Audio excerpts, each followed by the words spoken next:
welcome to week 8 of the SimLab Production Car Challenge here in the Toyota GR86 race car thing for Coach Dave Academy. I am William Chadwick. I'm going to be taking you through a lap guide today. You're going to see a hot lap, which we'll then go through and explain a little bit on the lap guide. We're here at Lime Rock Park. I should have said that. The classic layout, meaning you don't have that awkward little chicane or even that really weird chicane that some series, for some reason, use. Very classic track in America. Very nice car to drive around this kind of track. And it's quite interesting. So I hope you enjoy the hot lap, which is coming up now.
New fastest lap for you. Well, that was the hot lap, and we're now going to go through it and explain some key pointers to driving this car, this track, and this series in general. We're going to just have a go at talking through the lap and just give you some pointers to make you a little bit faster this week. And just remember, if it flies, it spies. Going down into turn 1, the Sam Posey straight, very nicely illustrated by the bridge. Interesting corner, really. Turn 1 has always been a double apex, will continue to always be a double apex in any car. However, it's very hard to carry a lot of speed in because, again, the way the car is on the brakes, a lot of suspension travel and the way it dives, you got quite a light rear. Think about it this way. That won't be the right camera. But if it dives so much, you're putting a lot of the weight on the front. The engine's in the front. Pretty much everything is in the front of this car. So the rear goes really light, which means it can be kind of a little bit twitchy on entry. So just be careful of that, but you can use it to your advantage. Through turn 1, you can run the curb. You don't necessarily need to, this first section of turn 1.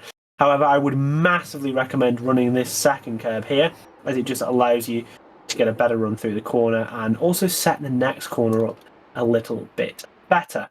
In general, you pick your braking point about after 2, so pretty much on 2, but you won't see it in the car when you start to properly brake. So you see 2, and as soon as you start to pass it, as soon as it starts to get blocked by the A-pillar, that is the braking point. Again, through the corner, getting to power as early as possible always helps in this car, setting yourself up for the next section. Brake a little bit early, the car's going to be pretty light on the rear. Cut a lot of this curb. The grass is not optimal. In a perfect world, we just trim the grass on the very, very edge. However, it's what I did in this lap, and it wasn't too slow. The main thing is carrying a lot of speed and keeping flat from this point onwards, but setting yourself up well enough. I tend to avoid the curb here because it, in general, will just bounce the car and you'll just lose speed. So as long as you're flat through this corner, and you've positioned your line really, really well. We'll watch that from cockpit one more time if I could click the correct button. Very important just to keep that speed going. Conservation of momentum is always important in a car this slow. Down towards the very, very fast right-hand of turn number 3, 4, whatever they want to number it. Kind of shorten your distance as much as possible, and use the entry curb here to open it up. Just open that corner up a little bit more for yourself. Trimming the curb probably isn't optimal, however, very hard not to do around here. They're not deadly, but the way the car is when someone was designing this race car, obviously it's a road car, but they've converted it into some sort of race car, they just decided that dampers weren't needed. And it bounces a lot. No matter what you do, the spring rates are very, very soft. No matter what, I think the maximum you can do is 90 newtons per something. And, you know, in GT3s, you're running 220. So when you hit a curb, high speed, bouncy, bouncy, bounce. And that's just going to slow you down, especially at high speed corners. It can be good for curb riding, but it's a bit extreme. As we exit, though, just be careful. You know, if you're still having a lot of your turning to do and you're about to crest this hill, you know, the car's gonna go light, and you're gonna struggle to turn. It's gonna kind of just go straight as you get in the air, and just be careful of that. Just be aware. I was quite conservative, but I still carried quite a lot of speed. Look at that! It looks like a monster truck. It's that high off the ground. Deary me, it's not a race car. Anyway, moving into the last final two corners. Now I touched the curb here, but I think in a perfect world, you just skim by it. However, I carried good speed. I got to the power early, again, very important, and I used all the exit. And the same for the last corner as well. Just about carrying the speed, a little bit of a lift of the throttle, tack that curb. I think the curb is much more usable in the final corner, and it'll just allow you to carry good speed and finish off your lap in a really good time. And hopefully that will help you get pole positions, race wins, World Championships. No, there's no World Championships. I'm really sorry. But hopefully you'll have a good week. Well, thank you very much for watching the lap guide here for week number 8 here at Lime Rock Park in the SimLab Production Car Challenge in the Toyota GR86. Remember to subscribe to the channel and like the video if you've enjoyed.